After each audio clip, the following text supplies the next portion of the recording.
What was revealed was concealed for centuries, not because it was hard to grasp, but because it was too perilous to be entrusted to just anyone. He wasn't speaking of marvels. He was speaking of encryptions, of a genuine vibrational field that allows you to influence the cosmos. But here's the secret no one disclosed. This frequency doesn't grant desires. It unveils who you truly are.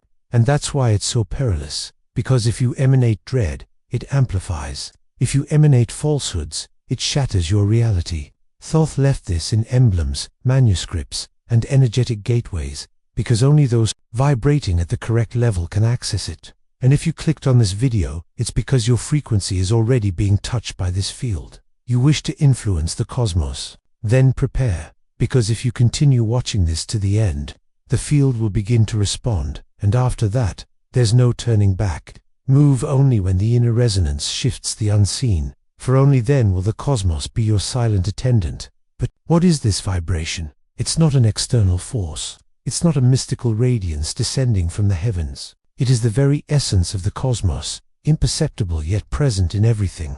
It matters not if you're in quietude or in the midst of pandemonium. This vibration is there, awaiting.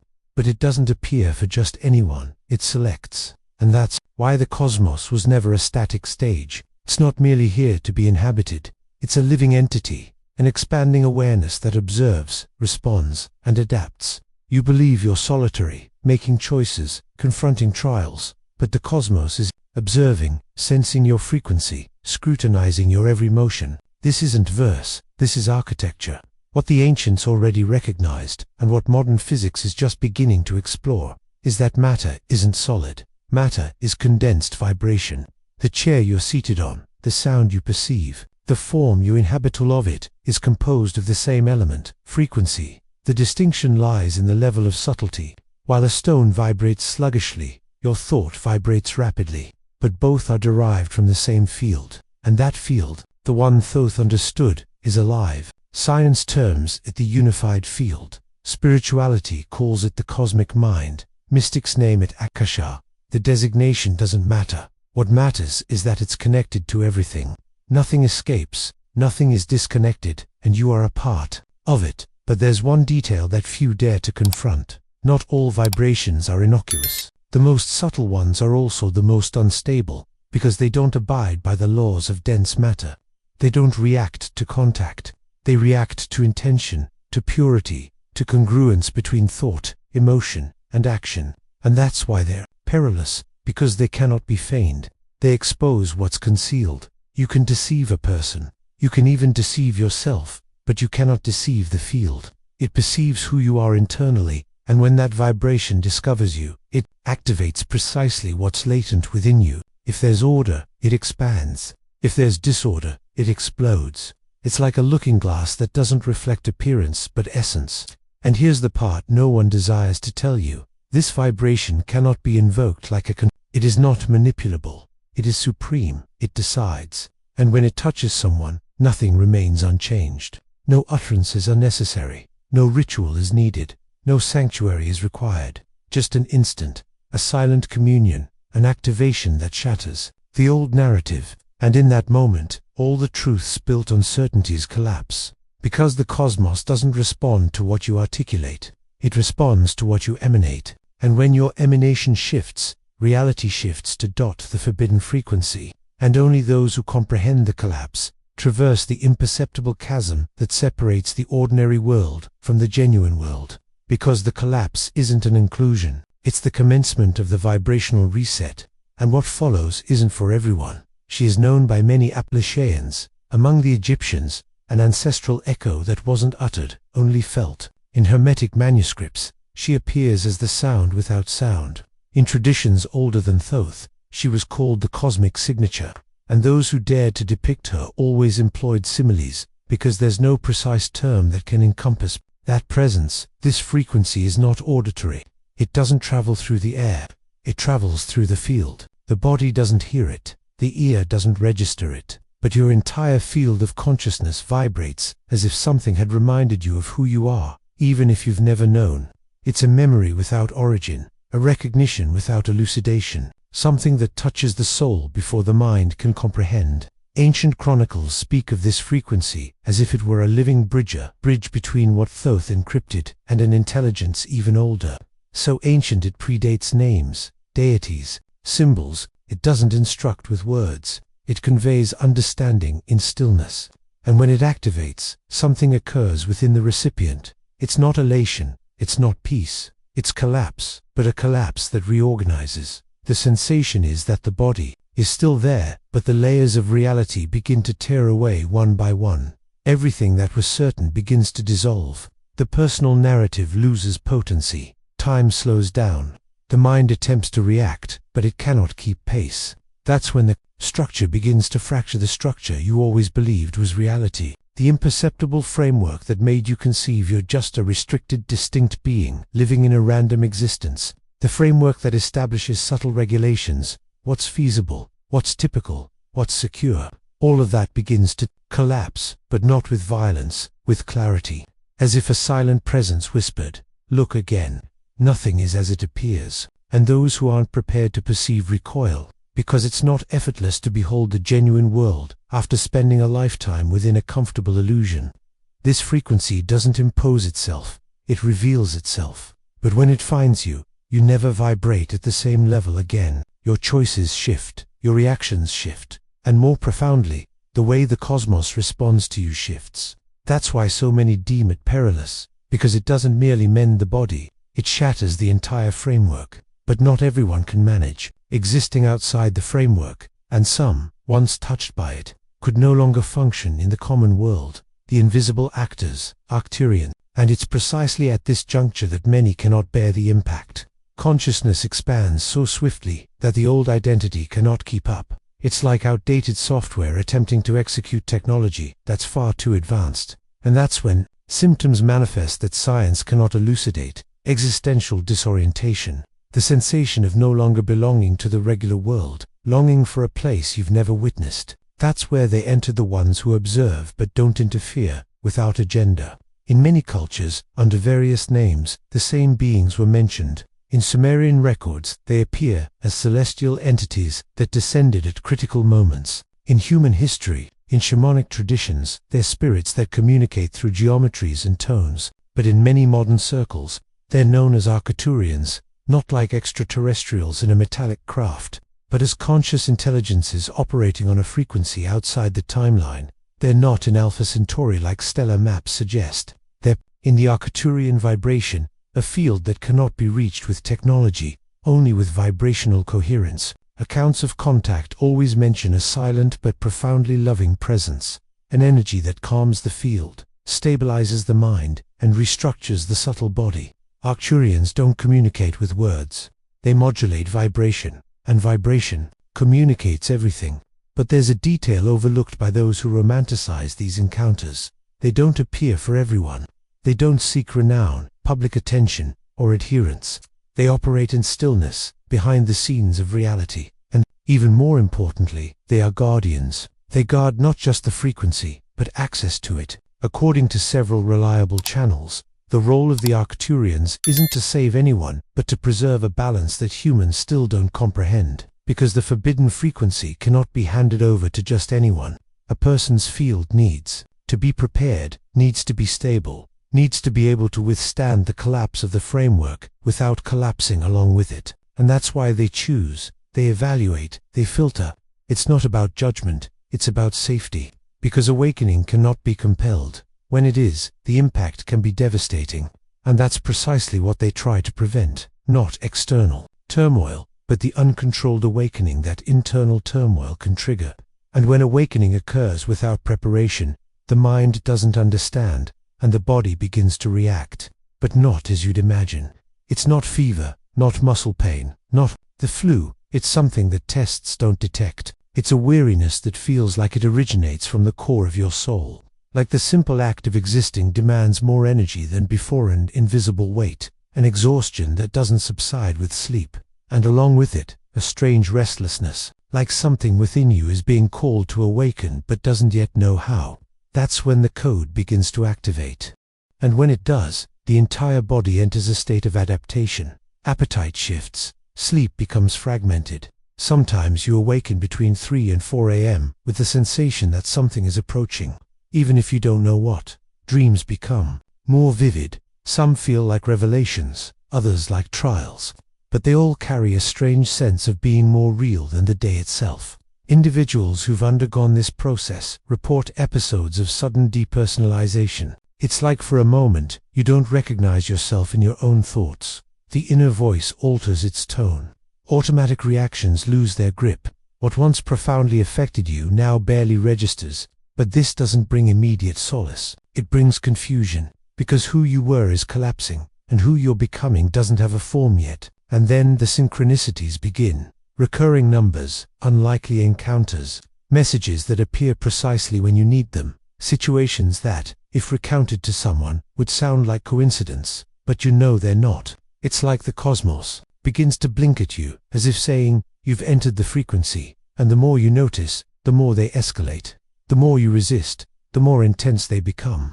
And here lies the peril, because the ego begins to lose control. It doesn't comprehend what's transpiring. It tries to resist, tries to rationalize, and that inner friction causes crisis. Suppressed emotions surface like molten rock.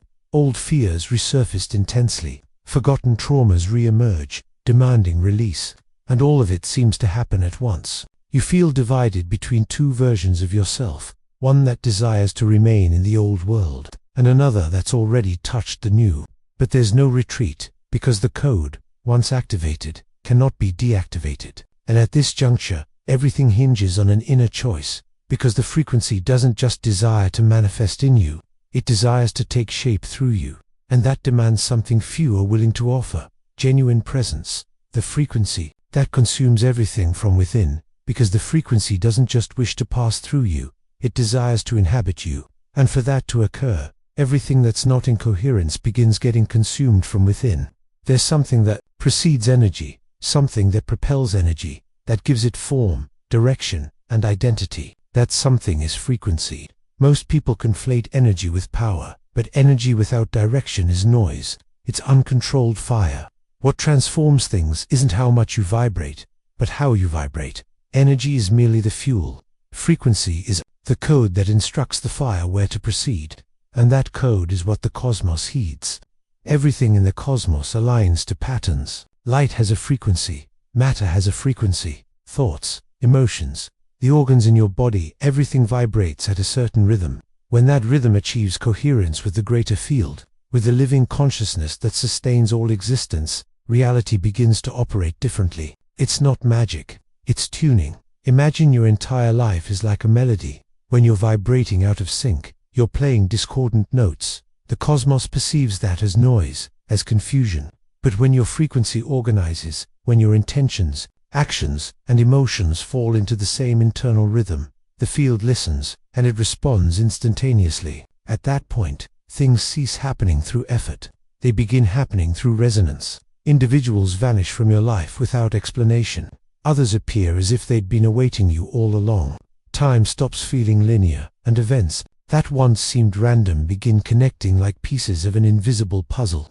This is where many individuals become frightened, because the external world begins to crumble. But in truth, it's merely aligning with what you're emanating internally. And if your emanation is true, authentic, and stable, the reorganization will feel miraculous. But if it's inconsistent, based on desire and fear, the field won't respond, or worse, it'll return precisely what you're emitting in the form of chaos. That's why wanting isn't enough. Wanting by itself vibrates lack, and the cosmos doesn't respond to what you desire. It responds to what you are.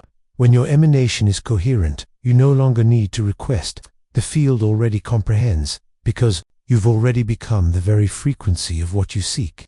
And when that happens, you begin attracting before you even ponder, because it's the field that manifests for you. How to truly influence the cosmos: when you stop attempting to convince the cosmos with words and start guiding it with vibration. But pay attention, influencing the cosmos isn't about control, it's about alignment. It's not about imposing your will on the field, but about adjusting your field to the point where reality begins obeying you spontaneously, without effort, without resistance, without asking, just by vibrating. But how do you accomplish that? The answer lies in the silent frequency your body emits all the time, even when your mind is quiet. Most people believe creating reality is a mental act, thinking positive, repeating affirmations, remaining focused. But the cosmos doesn't respond to what you pretend to think. It responds to what you authentically vibrate. That's why genuine vibrational influence begins with a state of total coherence. The first key is heart coherence. This isn't a spiritual metaphor. It's applied energy science. When your heart, your mind, and your emotions are out of sync, you send mixed signals to the field, and the field responds with chaos. But when you breathe consciously, deeply, and rhythmically, bringing your attention to the center of your chest, something within you begins to reorganize. Breathe in for 5 seconds, then breathe out for 5 seconds. Repeat this for a few minutes with full presence. Don't consider the outcome, just feel the center of your being. This creates a more coherent magnetic field around the body, and the field, in turn, begins to organize what's around you. The second key is the state of vibrational expansion. This is where most people err, because they visualize what they want with apprehension, urgency, desperation. But all of that vibrates lack. The cosmos doesn't hear what you want. It hears what you're being.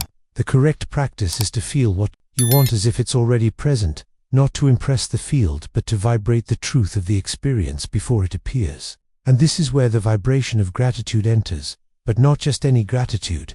It's the kind that comes without reason, quiet, serene, internal gratitude. When you feel grateful for what hasn't yet arrived, it's like telling the cosmos, I already acknowledge it. I'm ready. And the cosmos delivers. The third key is perhaps the most challenging one: intention with release. The biggest sabotage occurs when you set an intention and then attempt to control it. You create, project, visualize, but you don't let go. And when you don't let go, you stifle it, because the field requires freedom to move. Intention isn't fixation.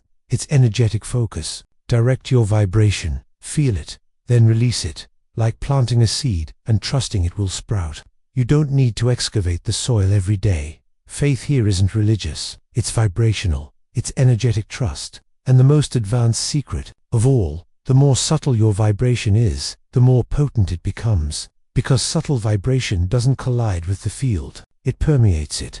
It passes through without resistance. And because of that, it transforms without effort. The most significant changes in your life won't come when you shout at the cosmos, but when you whisper with coherence. Reality is malleable, fluid, responsive, but it only responds to those who've learned to emit the correct code. And that code is who you become when no one's observing. It's the stillness vibrating within your field that determines if the cosmos will heed you or disregard you. And when you become that code, the cosmos has no alternative. It has to yield to your vibration. And perhaps this is the most profound part of all. The cosmos has no critical thinking. It doesn't inquire if you're aware, if you have benevolent intentions, or if you're prepared for what you're emitting. It simply mirrors. It simply delivers. Because the only language the field comprehends is vibration. And it cares not if the frequency you're sending originates from a deep truth or from a falsehood you chose to believe out of dread, attachment, or conditioning. The confusion begins when everything is cast into the same container. Energy became a popular term.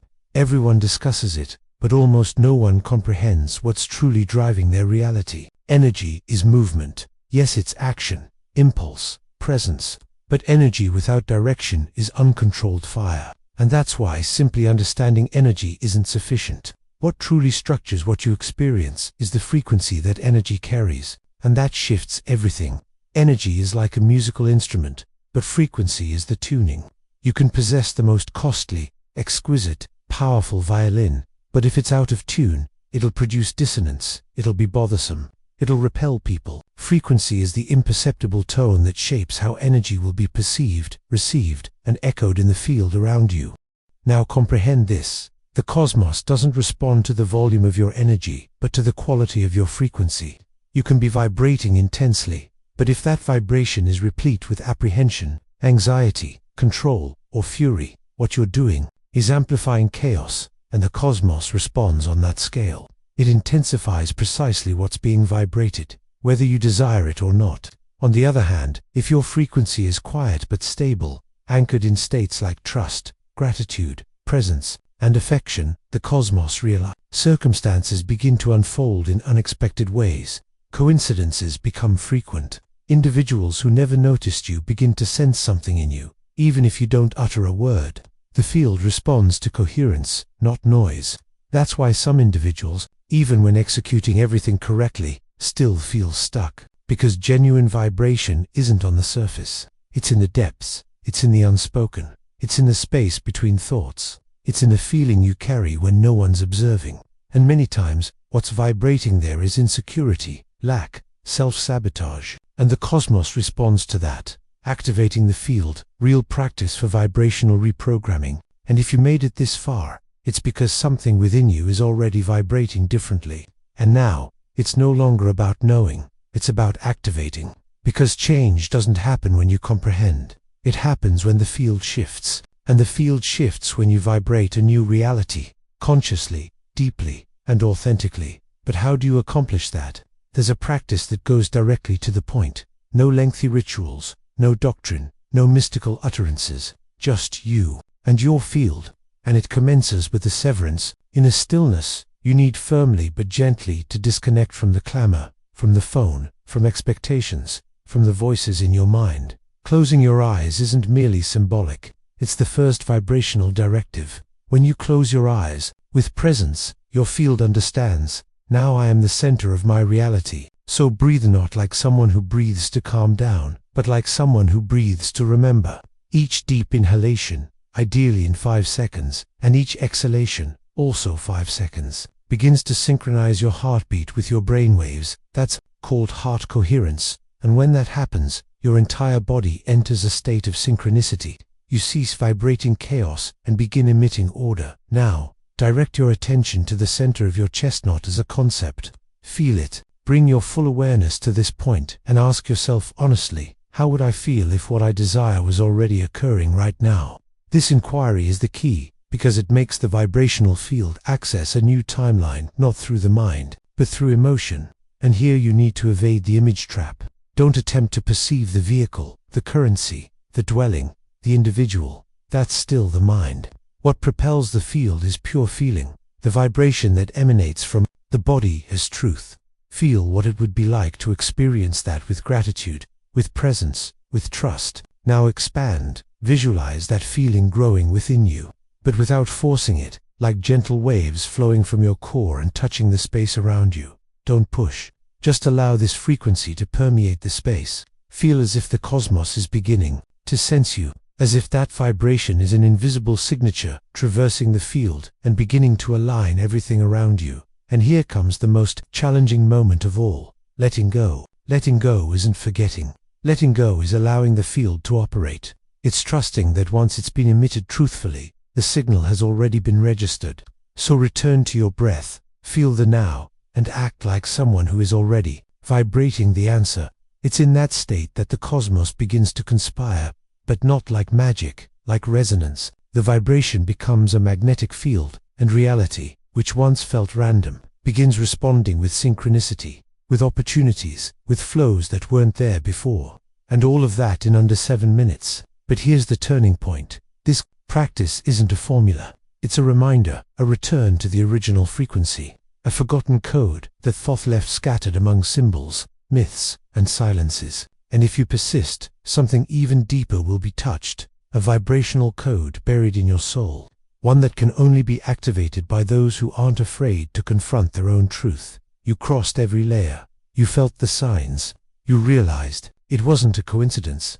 Now you're here, and here there's no more veil. What Thoth guarded wasn't an ordinary enigma. It was something that couldn't be handed over directly, because once comprehended by the mind, it became distorted. He knew this truth couldn't be read, it could only be lived. We're speaking about the law of being. But be warned, this law isn't pleasant. It's not popular, and it's definitely not comfortable, because it's not intended to help you achieve things. It doesn't respond to the ego. It doesn't fulfill desires. It unprograms you. It strips away everything you're not, because when you come into contact with the original frequency, the one that vibrates before thought, before language, before belief, something happens. You start losing control. And in that moment, all the manipulation you thought you were doing to the cosmos collapses. Because now the cosmos begins manipulating you, and what does it do? It removes what's false.